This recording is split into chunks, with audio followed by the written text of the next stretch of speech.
আসসালামু আলাইকুম। আমি শাহানাজ ঢাকা থেকে বলছি। শাহানাজ লাইফস্টাইল থেকে আপনাদের জন্য আমার নিউ একটা ভিডিও নিয়ে হাজির হলাম।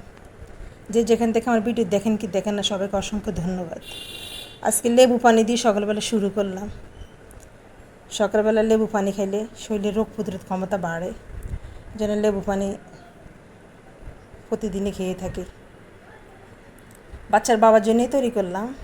তারপরে প্রতিদিনের নিত্যদিনের কাজ পরিষ্কার পরিচ্ছন্নতা যারা চলে আসলাম। এখন সবগুলো জেরে মুছে প্রতিদিনে ঝাড়তে হয়, মুছতে হয়। তারপর এগুলো সব শেষ করে একজন এক রকমের কাজের ধরন, আমার কাজ এরকম নিত্যদিন এভাবে কাজ করি থাকি। প্রতিদিন তার সুস্থ থাকি না, যেদিন সুস্থ থাকি সেদিন সব জেরে মুছে নিয়ে নিই। অসুস্থ থাকলে তো পড়েই থাকি, এইভাবে কাজ করি। তারপরে যে আপনাদের সাথে শেয়ার করতেছি অফ ক্যামেরায় সব জেরে মুছে নিলাম। যে রুম আপনাদের সাথে শেয়ার করতেছি, সব অফ ক্যামেরা করে নিয়েছি। দেখেন আপনারা, আপনাদের কাজের মতো হয়তো হয় না।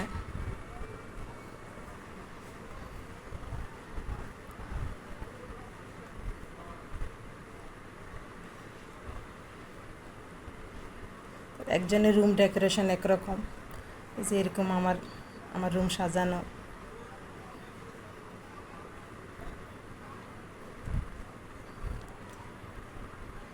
একদিনে তো আর সব কিছু হয় না, আস্তে আস্তে তিলে তিলে গড়া এই সংসার।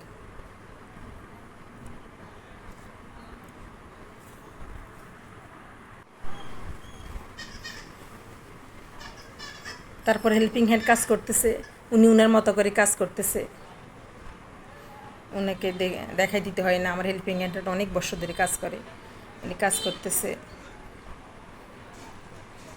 মাসে একবার থাই গ্লাসগুলো একদম সুন্দরভাবে গরম পানি হুইল পাউডার দিয়ে উনি পরিষ্কার করে ওনার মতো করে। তারপরে নাস্তার পর্বতে চলে আসলাম। রুটি খেয়ে, রুটি ছিল বাকিগুলো এইভাবে ফ্রোজেন করে রেখে দিলাম, হালকা একটা একটা সেকা দিয়ে বক্সের মধ্যে রেখে দিলাম। আর প্রতিদিন রুটি বানানো তো অসম্ভব হয়ে পড়ে। রেডি থাকলে তারপরে ঝটপট বাচ্চাদেরকে সেকে দেওয়া যায়, বাচ্চারা খেয়ে যার যার মতো করে চলে যায়। তারপরে একটু চুলা পরিষ্কার করে নিতেছি। নাস্তা বানানোর পর সময় তো একটু ময়লা হয়েছে, কারণ ময়লা রান্নাঘরে কাজ করতে ভালো লাগে না, রান্না করতেও ভালো লাগে না, সব কিছু মানে এলোমেলো হয়ে যায়। আর পরিষ্কার রান্নাঘরে কাজ করতে মানে অনেক ভালো লাগে। আমার এক ভাড়াটিয়া আমাদের জন্য দেশ থেকে যে কাঁঠাল, তারপরে ছাতু, ভুট্টা এগুলো পাঠাইলো। আজকে বাচ্চারা আবদার করতেছে ওদের নলা স্যুপ করে দেওয়ার জন্য, তারপর নলা স্যুপ করে দিলাম। এই যে বানিয়ে ফেললাম নলা স্যুপ, ওটা আপনাদের কাছে তো রান্না রেসিপি আকারে শেয়ার করি নাই।